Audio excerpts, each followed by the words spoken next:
Hello and welcome to On Point Wargaming. In this video I'm going to outline the technique that I use for urban basing with a little bit of snow thrown in as well. Now this has been used on my Stalingrad themed winter Germans from Warlord Games for bolt action, but the technique and materials can also be used for 40k, for War Machine, Wild West Exodus and many other tabletop games. Now with the basing, I could have just added grit sand to the base using PVA glue and painted this, but I wanted to give the impression of these guys fighting over the rubble and broken buildings of Stalingrad. So I created a sort of paste that would give the base an uneven texture. For the sand, I used this coarse grit that I picked up from a model shop.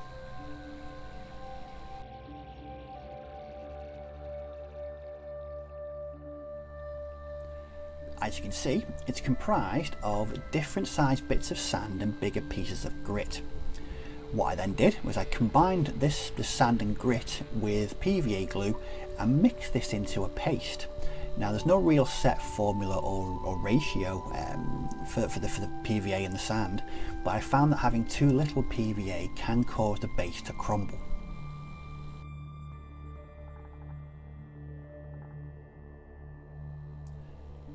Once I was happy with the consistency of the paste, I applied this to the 50mm MDF base that I was basing my HQ unit on.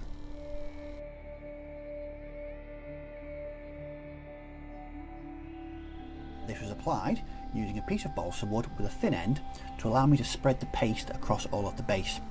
Now when the paste was added, it looked a bit like a large biscuit and nothing like the ruins of Stalingrad, but bear with me on this one.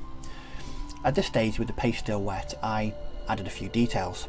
Now the first was to give the impression of broken bricks and masonry, and this was done using these plaster bricks.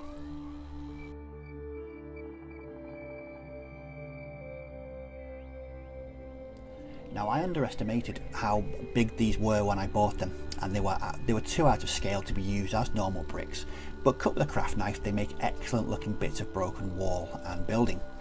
Being made of plaster, they break quite easily into irregular shapes.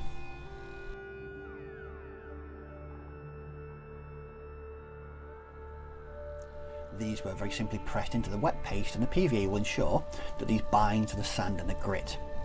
Next, I wanted to add bits of timber and structure that had come down during the fighting, and I did this by cutting up some small pieces of balsa wood.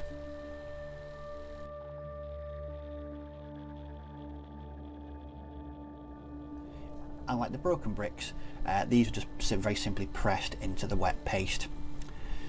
With these details added, that was the construction of the base completed, and now it was just time to let it dry. Now I would recommend letting this dry overnight, as ideally the PVA should be completely dry when I came to paint it.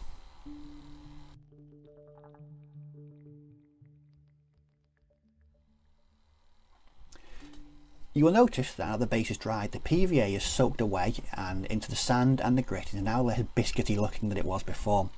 This has also left an uneven and more natural looking feel to the base, and the broken bricks and the balsa wood are now fully bound to the sand and grit.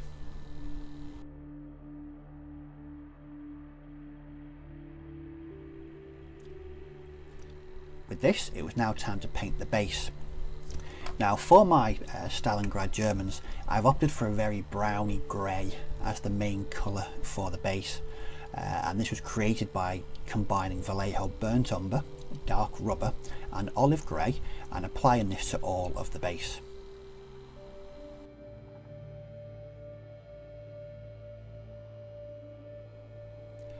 When this was dried, I applied two very basic layers of dry brushing to the base. The first was burnt umber with a small dab of Vallejo ivory, and the second was a very light brush of just ivory. Once this was completed, it's just a case of adding the figures to the base and it was finished. You will have noticed from the pictures at the start of the video that my figures have snow applied to the bases. Now as these guys are based on the 6th Army at Stalingrad, I wanted to include a bit of snow to give it that authentic Eastern Front feeling. And this is made very simply by combining bicarbonate of soda and PVA glue. This is mixed into a paste and just applied to the base. I found this to be a very simple and effective way of creating snow. Now some people add a dab of white paint to the mix to prevent yellowing in the future, but I've never seemed to have this problem.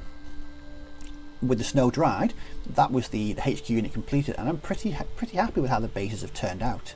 Now my current Stalingrad project has 32 infantry and the HQ, so quite a few bases to get through. Now I hope this video has provided some hints and tips for creating your own urban basing. As I've said in previous videos, I find basing to be an integral part of a project as it ties the whole army together, and I'm really looking forward to finishing my Stalingrad Germans using this technique just to see the overall feel and the cohesive nature that the basing will bring to it. If you've got any comments or questions, very simply just pop them in the comments section below. But until next time, as always, take care, may your dice roll well, and I'll catch you all in the next video. Bye bye for now.